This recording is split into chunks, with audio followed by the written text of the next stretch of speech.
Mga kaibigan, pasensya na kayo sa looks ko pero I really woke up like this.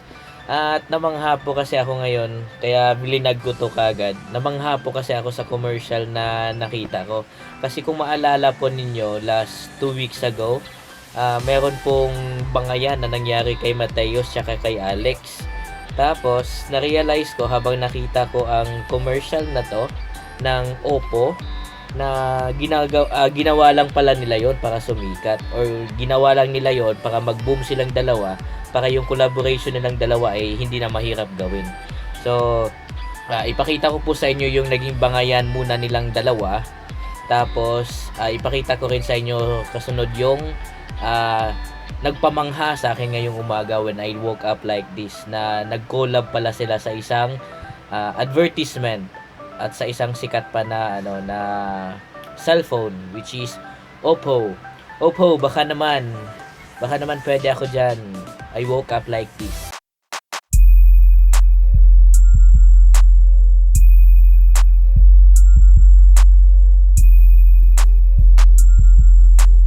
Mga kaibigan, ay ang bangayan ni Mateos at ni Alex.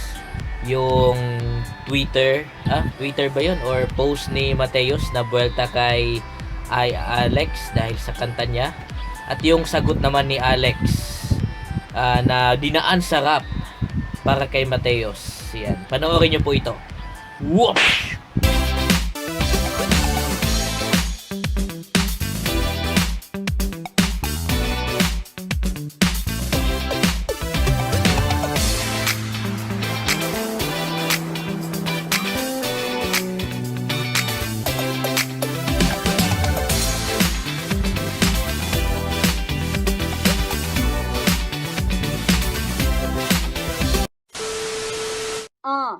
Ako si Alex G, the best sa country. Di ako nagpre-pretend cause I'm the real freaking deal.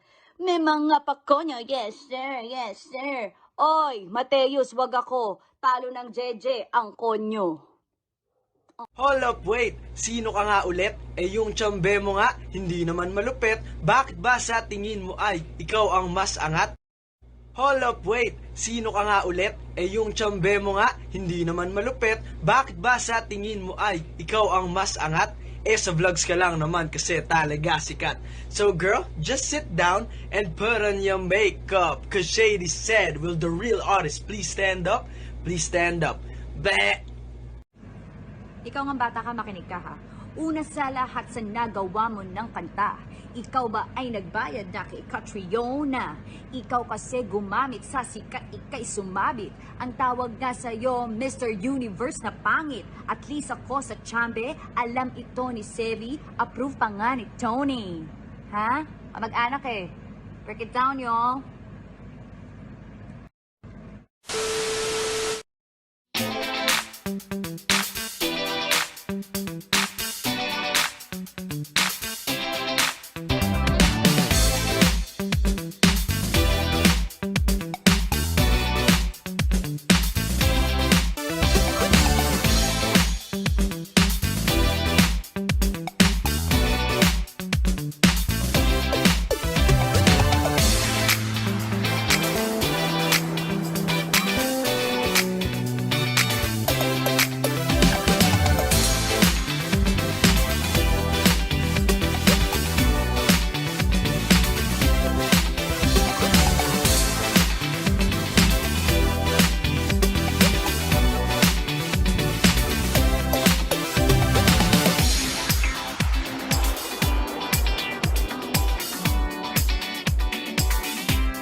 At ngayon mga kaibigan, when I woke up like this, nakita ko po yung commercial nila.